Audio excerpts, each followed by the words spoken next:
السلام علیکم ورحمۃ اللہ وبرکاتہ۔ الحمد للہ رب العالمین والصلاة والسلام علی سید الانبیاء والمرسلین وعلی آلہ واصحابہ اجمعین ومن تبعہم بإحسان الی یوم الدین، اما بعد۔ فعن ابی ہریرہ رضی اللہ عنہ ان النبی صلی اللہ علیہ وسلم قال کفی بالمرء کذبا ان یحدث بکل ما سمع، رواہ مسلم۔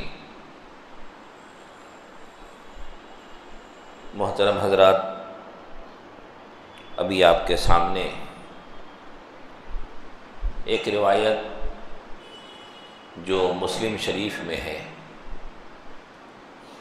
میں نے ذکر کی ہے، اس کے راوی ہیں بہت مشہور صحابی حضرت ابو ہریرہ رضی اللہ تعالیٰ عنہ۔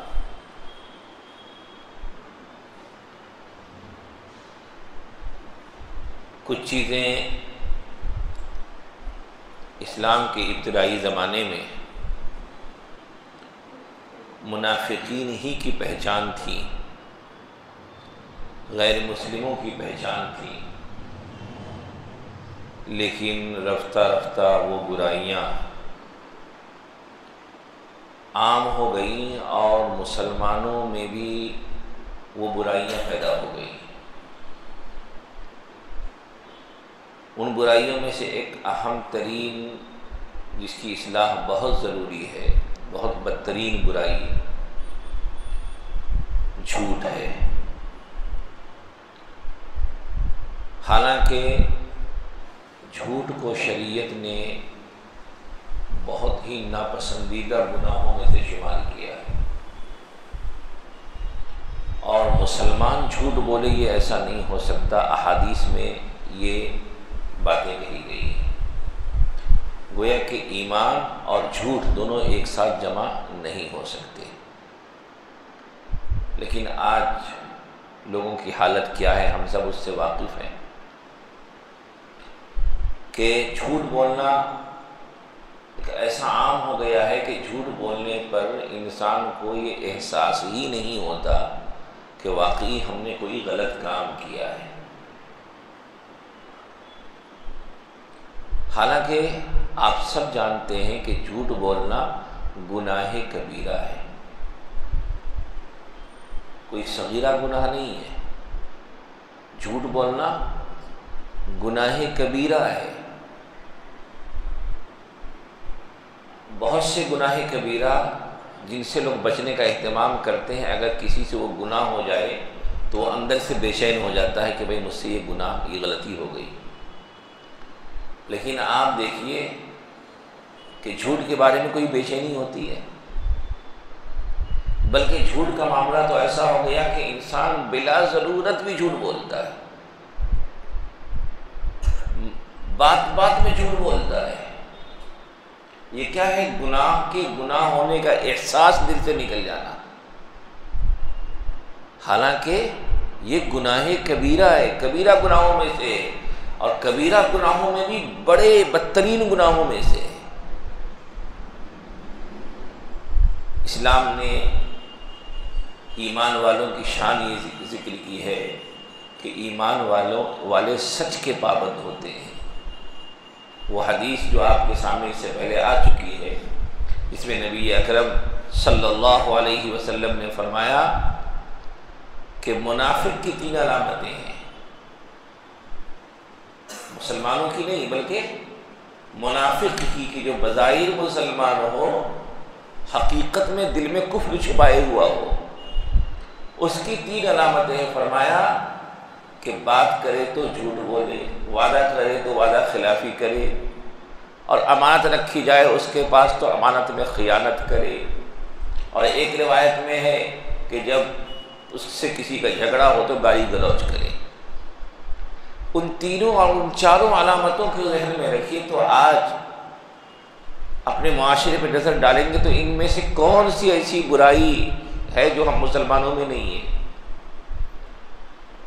بات بات میں گالی گلوچ، ذرا سا کوئی بات مرضی کے خلاف ہو گئی زبان گندی ہو جاتی ہے۔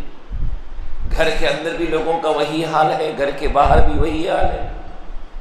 تھوڑی سی کوئی بات جہاں مرضی کے خلاف ہوئی بس زبان پر گالیاں ہوتی ہے۔ مومن کی زبان ایسی نہیں ہو سکتی ہے۔ تو وہ برائیاں پہلے مسلمانوں میں نہیں پائی جاتی تھیں، آج ان برائیوں کو ہم نے اپنی زندگی کا حصہ بنا کر بتائیے ہم اپنے آپ کو کہاں رکھے ہوئے ہیں۔ کوئی مفتی آپ کے بارے میں کوئی فتویٰ دے نہ دے، آپ خود اپنے ایمان کو ٹٹولیے کہ آپ ان برائیوں کے ساتھ کہاں کھڑے ہیں، اور ان برائیوں کے ہوتے ہوئے دعوی ایمان میں کتنی مضبوطی ہے۔ ایمان کی مضبوطی، ایمان کا کمال، ایمان کی مقبولیت اور اعمال صالحہ کی توفیق، رضا الہی کا حصول ان برائیوں کے ساتھ ممکن نہیں ہے۔ نبی اکرم صلی اللہ علیہ وسلم نے جھوٹ سے بڑی سختی کے ساتھ روکا ہے۔ اس سلسلے میں متعدد احادیث ہے جو اس سے پہلے آپ لوگوں کے سامنے کئی مرتبہ آ چکی ہے۔ یہاں پہ حضرت ابو ہریرہ رضی اللہ تعالیٰ عنہ کی روایت ہے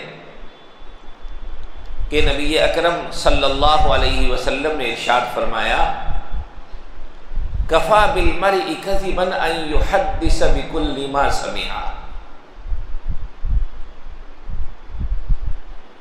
کہ انسان کے جھوٹے ہونے کے لیے یہ کافی ہے کہ وہ ہر سنی سنائی بات کو بیان کرے۔ انسان جب مختلف باتیں سنتا ہے، انسانوں تک، آپ تک، ہم تک مختلف قسم کی باتیں آتی ہیں۔ ان باتوں میں کچھ باتیں سچی بھی ہوتی ہیں، کچھ باتیں خلاف حقیقت بھی ہوتی ہیں، جھوٹی بھی ہوتی ہیں۔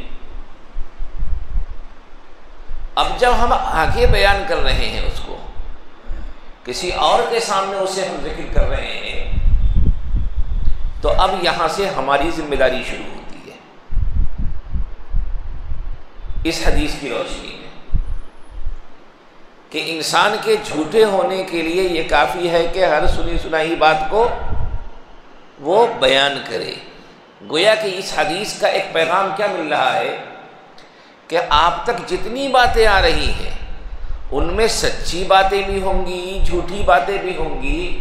اب آگے بیان کرنے سے پہلے آپ کو پہلے یہ تحقیق کرنی ہے کہ ہم تک پہنچنے والی باتوں میں کون سی باتیں سچی ہیں، کون سی باتیں سچی نہیں ہیں، کن باتوں میں شک ہے، کون سی باتیں مشکوک ہیں۔ ایسا نہیں کہ بس جو آپ نے سنا اور آپ نے آگے بیان کر دیا، آگے بیان کرنے میں آپ کی ذمہ داری بھی شامل ہے۔ ایک پیغام تو یہ ہے۔ دوسرے یہ کہ جب انسان ہر سنی سنائی بات کو آگے بیان کرے گا تو سچی بات کو سنا وہ بھی آگے بیان کر دیا، تو گویا کہ سچ کو آگے پہنچانے والا بنا، اور اس تک جھوٹی باتیں آئیں اس کو بھی اس نے آگے منتقل کر دیا، تو وہ اس جھوٹ کو بولنے والا، جھوٹ کو آگے پھیلانے والا، جھوٹ کو آگے بڑھانے والا بنا۔ اس طریقے سے جب انسان بے احتیاطی کے ساتھ، بغیر تحقیق کے ہر بات کو آگے منتقل کرے گا تو بالکل وہ جھوٹ میں پڑ ہی جائے گا۔ جہاں 10 باتیں وہ سچی آگے منتقل کرے گا تو اس میں کچھ باتیں ایسی بھی ہوں گی کہ وہ ان میں کو منتقل کرنے میں وہ جھوٹا ہوگا اور جھوٹ کا گنہگار ہوگا۔ جھوٹ کہتے کس کو ہے؟ کسی چیز کے بارے میں حقیقت کے خلاف خبر دینا، کسی چیز کے بارے میں اس کی حقیقت کے خلاف خبر دینا، یہ جھوٹ ہے۔ اب کہیں پر بھی اس تعریف کی روشنی میں غور کر لیجئے، کسی شخص کے بارے میں آپ کوئی اطلاع دے رہے ہیں لیکن وہ بات حقیقت کے خلاف ہے۔ اب حقیقت کے خلاف ہونے کا ایک وسیع مفہوم ہے۔ کوئی بھی ایسی خبر جو حقیقت کے خلاف ہو، اس کو فقہا نے کہا ہے کہ یہ حقیقت کے خلاف بیان کرنا یہ جھوٹ ہے۔ کہیں کوئی واقعہ ہوا، اس واقعے کے بارے میں آپ کوئی بات حقیقت کے خلاف بیان کر رہے ہیں۔ اب حقیقت کے خلاف میں یہ بھی داخل ہے کہ آپ نے جو باتیں بیان کی اس میں کچھ باتیں تو موافق حقیقت تھی، کچھ باتیں آپ نے اپنی طرف سے شامل کر دی۔ تو جہاں بات حقیقت کے خلاف ہوئی، جھوٹ کا سلسلہ شروع ہو گیا۔ حقیقت کے دائرے میں ہے وہ سچ ہے۔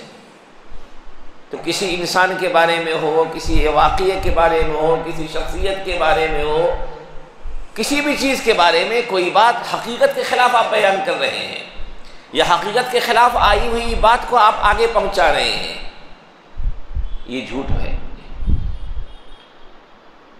علماء نے لکھا ہے کہ کسی چیز کے جھوٹ ہونے کے لیے یہ ضروری نہیں ہے کہ انسان جان بوجھ کے ایسا کرے۔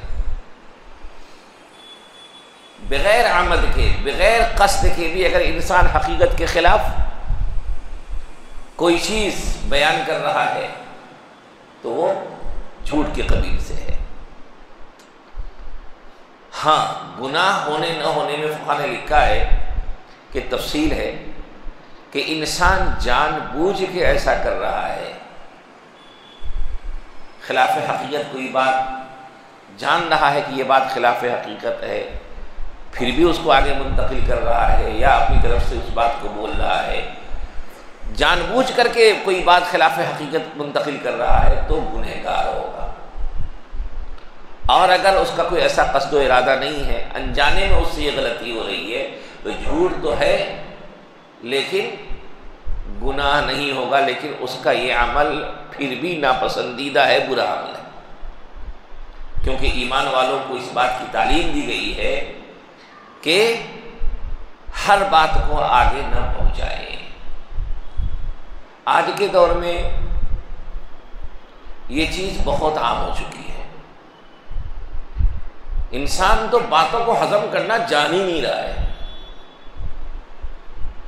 کسی بھی طرح کی کوئی بات آئے اس کے پاس وہ دوسروں میں اس کی تشہیر شروع کر دیتا۔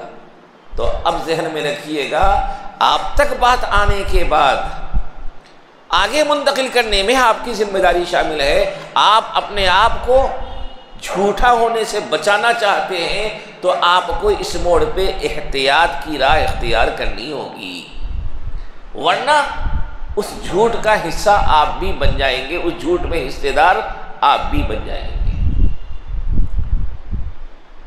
اور پھر آگے ایک حدیث ہے حضرت سمرہ رضی اللہ تعالی عنہ کی کہ انہوں نے فرمایا کہ رسول اللہ صلی اللہ علیہ وسلم نے فرمایا کہ جس نے من حدث عنی بحدیث یرا انہ کذب فہو احد الکاذبین فہو احد الکاذبین،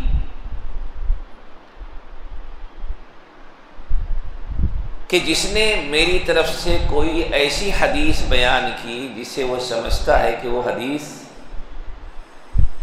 نہیں ہے بلکہ موضوع من گھڑت بات ہے جو آقا صلی اللہ علیہ وسلم کی طرف یوں ہی منسوب کر دی گئی ہے، تو وہ جھوٹوں میں کا ایک ہے۔ ہم سب جانتے ہیں کہ احادیث کے سلسلے میں حد درجے احتیاط کی ضرورت ہے، کیونکہ نبی اکرم صلی اللہ علیہ وسلم نے اس سلسلے میں سخت وعید بیان فرمائی ہے کہ کوئی غلط بات آپ کی طرف منسوب کی جائے، کیونکہ آپ کی باتیں ترجمان ہے وحی کی، آپ کی طرف کسی غلط بات کی نسبت در حقیقت علامہ ابن حجر اسقلانی لکھتے ہیں کہ وہ اللہ عز و جل کی طرف غلط بات کی نسبت ہے، کیونکہ ہمارے آقا صلی اللہ علیہ وسلم کی زبان مبارک وحی الہی کی ترجمان ہے۔ وہ کہہ رہا ہے کہ آقا صلی اللہ علیہ وسلم نے یہ بات کہی ہے، گویا کہ یہ الزام لگا رہا ہے کہ نبی اکرم صلی اللہ علیہ وسلم پر اللہ نے یہ بات بذریعہ وحی نازل فرمائی ہے، اور ہمارے آقا حضرت محمد مصطفیٰ صلی اللہ علیہ وسلم کی زبان مبارک سے نکلے ہوئے الفاظ بنیاد ہے شریعت کے، آپ کی زبان سے نکلے ہوئے الفاظ سے شریعت کے سوتے ابلتے ہیں، احکام نکلتے ہیں، شریعت کی بنیاد ہے۔ اگر کوئی غلط بات منسوب ہو جائے گی تو اس پر احکام کی بنیاد رکھی جا سکتی ہے اور اس سے کئی غلط مسائل نکالے جا سکتے ہیں۔ تو شریعت کی حفاظت کے لیے یہ ضروری ہے کہ احادیث کی حفاظت ہو اور ذخیرہ احادیث کو اور نبی اکرم صلی اللہ علیہ وسلم کی تعلیمات کو من گھڑت باتوں سے الگ رکھا جائے، کیونکہ وہ شریعت کی بنیاد ہے۔ اللہ نے قرآن کریم کی حفاظت کا وعدہ اپنے ذمہ لیا، قرآن کریم کی حفاظت اللہ کر رہے ہیں۔ قرآن کریم کی حفاظت کے لیے احادیث کی حفاظت بھی ضروری، کیونکہ احادیث کے ذریعے قرآنی معانی و مفاہیم کی اور مراد الہی کی تعیین ہوئی ہے۔ اللہ نے گویا کہ اس طریقے سے احادیث کی حفاظت کا بھی ذمہ لیا ہے۔ یہی وجہ ہے کہ احادیث میں موضوع احادیث کو، من گھڑت احادیث کو مختلف مقاصد کے تحت، ان میں سے کچھ مقاصد برے بھی تھے، کچھ مقاصد بحیثیت مقصد، ایک مقصد کے اعتبار سے ان کی نظر میں اچھے رہے ہوں گے، ان کی خاطر بھی احادیث کو گڑھنے کا کام کیا گیا۔ اللہ جزائے خیر دے محدثین کو کہ ان حضرات نے غور و فکر کر کے اس طرح کی تمام احادیث کو بالکل الگ کر دیا اور بتا دیا کہ یہ ہمارے نبی صلی اللہ علیہ وسلم کی زبان مبارک سے نکلے ہوئے الفاظ نہیں ہیں۔ تو قرآن محفوظ ہے، احادیث محفوظ ہے۔ اب نبی اکرم صلی اللہ علیہ وسلم کی طرف کوئی بات غلط طریقے پہ منسوب کر کے چلائی جا رہی ہے اور آپ تک وہ بات پہنچ رہی ہے۔ الحمدللہ کتابوں میں ساری باتیں لکھی ہوئی ہیں اور تحقیق کرنے والوں کے لیے تحقیق بہت آسان ہے، اس کے باوجود بھی کوئی غلط بات جو آپ صلی اللہ علیہ وسلم کی بات نہیں تھی، من گھڑت طریقے پہ، چاہے وہ پرانی بات ہو چاہے کوئی نئی بات ہو، اس کو لوگوں نے چلا دیا، چاہے زبان سے اس کو پھیلا دیا یا تحریر کے ذریعے اسے عام کر دیا، سوشل میڈیا پہ پھیلا دیا۔ اب آپ تک وہ چیز پہنچتی ہے۔ اب جب آپ اسے آگے بھیج رہے ہوں گے تو یہاں آپ کی بھی ذمہ داری شامل ہوگی کہ آپ صحیح بات کو آگے منتقل کر رہے ہیں یا جھوٹوں میں کے ایک جھوٹے آپ بھی بننے جا رہے ہیں۔ کیونکہ احادیث کے معاملے میں تو صریح ہے روایات، نبی کریم صلی اللہ علیہ وسلم نے فرمایا کہ جس نے میری طرف اس بات کو منسوب کیا جو میں نے کہی نہیں تو اس کا ٹھکانہ جہنم ہے، اس کا ٹھکانہ جہنم ہے۔ اور اس مضمون کی کئی روایتیں متعدد الفاظ میں آئی ہیں، بخاری میں ہیں، مسلم میں ہیں، ترمذی میں ہیں، حدیث کی تمام کتابوں میں ہیں، جن تمام کا لب لباب یہ ہے کہ نبی اکرم صلی اللہ علیہ وسلم کی طرف کسی غلط بات کی نسبت جو حدیث نہیں ہے اسے حدیث کہنا اور حدیث کے طور پہ اسے مشہور کرنا اور فرمانا کہ نبی اکرم صلی اللہ علیہ وسلم نے یہ بات فرمائی ہے، فرمایا کہ یہ حرام عمل ہے، اس کا انجام جہنم ہے۔ اب اتنی سخت وعید کے بعد بہت محتاط ہونا چاہیے اس معاملے میں کہ جب بھی کوئی حدیث ہم تک پہنچے، اگر ہمیں واقعی اطمینان ہو، یقین ہو کہ یہ حدیث معتبر حدیث ہے، حدیث کی کتابوں میں ملتی ہے، تو ٹھیک ہے، آپ اسے اچھے مقاصد کے تحت آگے لوگوں تک منتقل کیجیے، پھیلائیے۔ لیکن اگر آپ کو شک ہے، علم نہیں ہے، تو کسی اہل علم سے رابطہ کر لیجیے۔ آج کے دور میں اہل علم سے رابطہ بھی بہت آسان ہے۔ اور اگر اطمینان نہیں ہے تو پھر ان باتوں کو آگے شیئر نہ کیجیے، کیونکہ اگر آپ نے شیئر نہیں کیا، منتقل نہیں کیا تو کوئی گناہ نہیں ہوگا۔ لیکن اگر غلط بات آپ آگے منتقل کرنے والے بن گئے، تو ہمارے نبی اکرم صلی اللہ علیہ وسلم فرما رہے ہیں فَهُوَ أَحَدُ الْكَاذِبِينَ، کہ وہ جھوٹوں میں کا ایک جھوٹا وہ بھی ہے۔ یعنی جو بہت سے لوگ جھوٹی بات ہماری طرف منسوب کر کے جھوٹے بن رہے ہیں، یہ شخص بھی اس بات کو جو آگے منتقل کر رہا ہے، آگے بیان کر رہا ہے، یہ بھی جھوٹوں میں کا ایک جھوٹا ہے۔ تو اب نجات کا راستہ کیا ہے؟ اہل علم سے تحقیق کے بعد، کسی چیز کی صحیح معلومات کے بعد ہی اسے آگے منتقل کیا جائے، کیونکہ اگر اس فتنے کی روک تھام نہیں ہوگی تو بڑے پیمانے پہ غلط باتیں لوگوں کے درمیان رائج ہو جائیں گی، اور اس سے کہیں نہ کہیں بہت بڑا نقصان پیدا ہوگا۔ بہت سے لوگ طرح طرح کے خرافات میں مبتلا ہو سکتے ہیں، بہت سے لوگوں کے نظریات خراب ہو سکتے ہیں، بہت سے لوگوں کے عقائد خراب ہو سکتے ہیں، بہت سے لوگ غلط اعمال میں مرتکب ہو سکتے ہیں۔ اس لیے یہ سختی کی گئی کہ ہر بات کی تحقیق ضروری ہے۔ آج کا دور تو افواہوں کا دور ہے،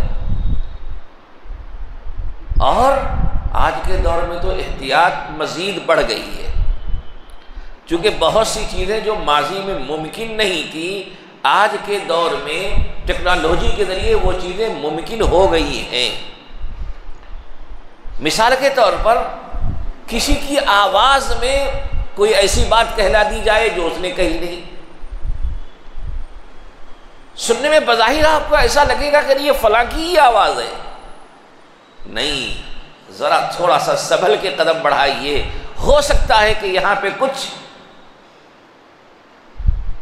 خرافات طریقے پہ، کسی تدلیس کے طریقے پہ دجل و تلبیس کا کام کیا گیا ہو۔ وہاں پہ اگر آپ آگے بڑھ کر کے کچھ اس بات کو آگے پیچھے کریں گے تو جھوٹوں میں ایک جھوٹے آپ بھی بن جائیں گے۔ بہت سی باتیں آپ تک پہنچتی ہیں آج کل سوشل میڈیا پر، اور آج کل لوگوں کا مزاج بن گیا ہے کہ کثرت سے چیزیں شیئر کرتے رہتے ہیں۔ نہیں، یہ کوئی بہت کامیابی کا راستہ نہیں ہے۔ اس کے علاوہ جب بات چل پڑی تو ایک بات یاد آئی، وہ بھی میں عرض کرتا ہوں۔ بہت سی مرتبہ نامناسب قسم کی چیزیں آپ کے پاس پہنچتی ہیں، غلط قسم کے مواد آپ تک پہنچتے ہیں، بیہودہ باتیں اس کے اندر ہوتی ہیں، غلط باتیں ہوتی ہیں، دل آزار باتیں ہوتی ہیں، سکون و چین کو غارت کرنے والی باتیں ہوتی ہیں۔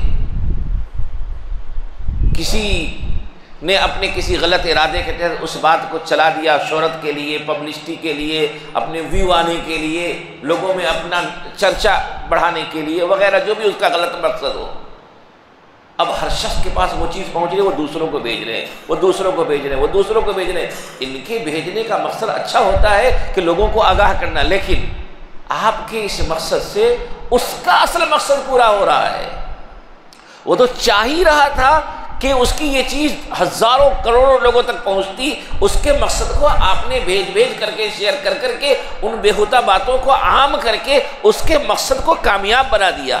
باطل کو دبایا جاتا ہے، باطل کو ابھارا نہیں جاتا۔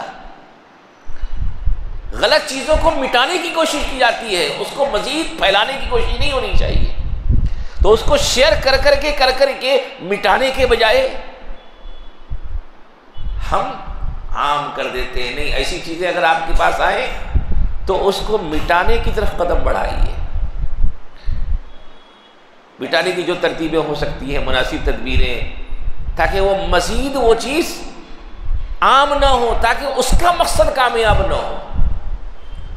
جس غلط مقصد سے اس نے اس کو عام کیا ہے، اس کی مٹانے کی جو بھی تدبیر اپنے موبائل سے مٹا دیجیے، دوستوں کے موبائل سے مٹوا دیجیے، اس کے اصل سورس سے مٹانے کی جو تدبیریں ہو سکتی ہیں ان کو اختیار کیجیے، مناسب تدبیروں کو۔ لیکن ایسی چیزوں کو لوگوں تک خوب پھیلانا، خوب عام کرنا، یہ در حقیقت ان کے غلط مقاصد کو کامیاب بنانے میں اپنے آپ کو حصے دار بنانا ہے۔ اس سے بھی ہم سبوں کو بچنا چاہیے۔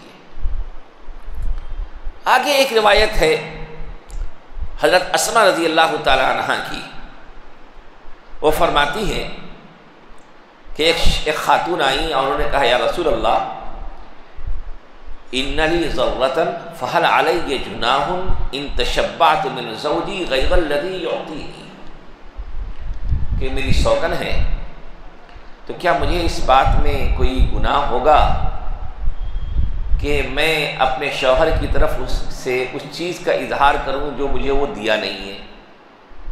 اس نے کوئی چیز مجھے دی نہیں ہے لیکن پھر بھی میں اس کا اظہار کروں کہ اس نے مجھے یہ دیا ہے، میں ایسا ہوں، میں ایسی ہوں، مجھے اس نے یہ دیا ہے۔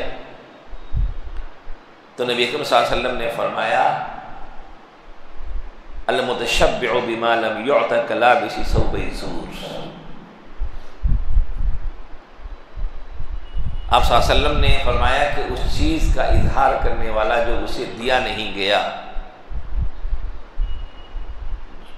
جھوٹ کے دو کپڑے پہننے والے کی طرح ہے، یعنی وہ جھوٹا ہے۔ جھوٹ کا دو کپڑا پہننے کی کئی تعویل کی گئی ہے، اور اس حدیث کے مفہوم میں بھی بڑی جامعیت ہے کہ دیکھیے جھوٹ کا دائرہ بہت وسیع ہے۔ جیسا کہ میں نے کہا نا کہ خلاف حقیقت کسی بات کی خبر دینا، اب خلاف حقیقت کی خبر کی کئی شکلیں ہو سکتی ہیں۔ یہاں بھی دیکھیے کہ شوہر نے دیا نہیں اور وہ کہہ رہی ہے کہ مجھے ایسی ایسی چیزیں ملی ہیں، یہ بھی خلاف حقیقت کا اظہار ہے۔ اور اس میں جھوٹ کے ساتھ ساتھ سامنے والے کو دھوکہ دینے کا پہلو بھی ہے، تو گویا کہ اس میں کئی خرابیاں جمع ہو گئی، اور یہ چیز دوسرے فتنہ و فساد کا ذریعہ بھی بن سکتی ہے۔ تو یہ ایک جھوٹ ہی نہیں ہے بلکہ کئی خرابیوں کا مجموعہ ہے، کئی برائیاں جمع ہو گئی۔ اور فرمایا کہ یہ ایسے ہی ہے جیسے کہ تعبیر دی گئی کہ ایک آدمی وہ ہے کہ جو بہت زیادہ لوگوں کے درمیان قابل اعتماد نہیں ہے، لیکن اسے گواہی کے لیے بلایا گیا، تو وہ عام طور پر انسان کے جسم میں دو کپڑے ہوتے ہیں، ایسا جبہ قبہ اور ایسا لباس پہن لیا کہ اس لباس سے اس کی شرافت، اس کی بزرگی، اس کا تقوی اور اس کا متقی ہونا ظاہر ہو جائے، اور وہ پھر اس حیت میں جا کر کے گواہی دے اور گواہی اس کی قبول ہو جائے۔ تو فرمایا کہ وہ اپنے آپ کو حقیقت کے خلاف دکھانے کے لیے جو لباس پہن رہا ہے یہ جھوٹا ہے۔ تو فرمایا کہ وہ ایسا کرنے والا بھی ایسا ہی ہے کہ جس طریقے سے حقیقت کے خلاف اپنے آپ کو دکھا کر کے گواہی دینے والا ایک بہت برا عمل کر رہا ہے، یہ بھی ویسا ہی برا عمل کر رہا ہے۔ اور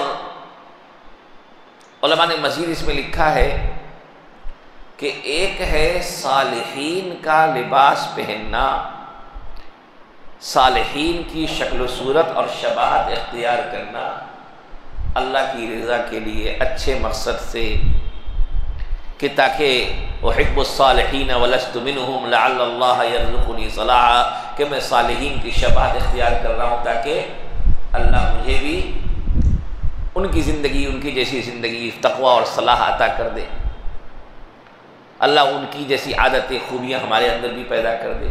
تو انسان ایک تو اس اچھے مقصد سے صالحین کی حیت و شکل اختیار کرتا ہے، اور ایک یہ ہے محض اپنے برے مقصد سے۔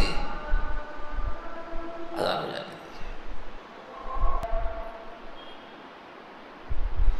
تو میں عرض کر رہا تھا کہ انما الاعمال بالنیات، عمل کا دار و مدار نیتوں پر ہے۔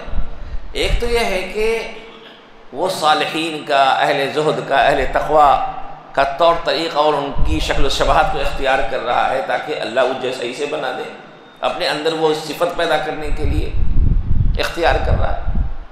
لیکن دوسری شکل یہ ہے کہ لوگوں کی نظر میں اپنے آپ کو ویسا دکھانے کے لیے وہ کر رہا ہے تاکہ لوگ اسی طرح اس کے اوپر اعتماد کریں، اعتبار کریں، اور پھر اس کے ذریعے سے لوگوں کو نقصان بھی پہنچا رہا ہے۔ اب بہت سے لوگ دنیا میں ایسا کرتے ہیں، اپنے آپ کو اچھا دکھا کر کے لوگوں کو مطمئن کرتے ہیں اور پھر لوگوں کو دھوکے دیتے ہیں، لوگوں کو پریشان کرتے ہیں۔ تو فرمایا کہ جو فرمایا المتشبع، اصل میں اس لفظ کا معنی ہے کہ ایک آدمی شکم سیر نہ ہو پھر بھی کہے کہ بھئی میں تو بہت اچھا شکم سیر ہوں، یعنی اپنے آپ کو خلاف حقیقت ظاہر کرے۔ تو خلاف حقیقت اپنے آپ کو دکھانا محض دنیاوی مفادات کے حصول کے لیے اور لوگوں کی نظر میں اپنے آپ کو بہت قابل اعتماد اور قابل اعتبار بتانے کے لیے، فرمایا کہ یہ بھی جھوٹ ہے اور یہ جھوٹوں والا عمل ہے، اس سے ہم سب کو بچنا چاہیے۔ بہرحال ان احادیث کا پیغام یہ ہے کہ جھوٹ کی جتنی بھی شکلیں ہو سکتی ہیں وہ تمام کی تمام بری ہیں، اور اس سے ہم مسلمانوں کو مکمل طور پہ بچنا چاہیے، اور جہاں تک ہو سکے اپنی بات کو سچائی کا پابند بنانا چاہیے، کیونکہ سچائی ایمان والوں کا امتیاز ہے اور ایمانی وصف ہے۔ اللہ سے دعا ہے کہ اللہ تعالی ہم تمام لوگوں کو سچائی کی توفیق نصیب فرمائے۔ وآخر دعوانا ان الحمد للہ رب العالمین۔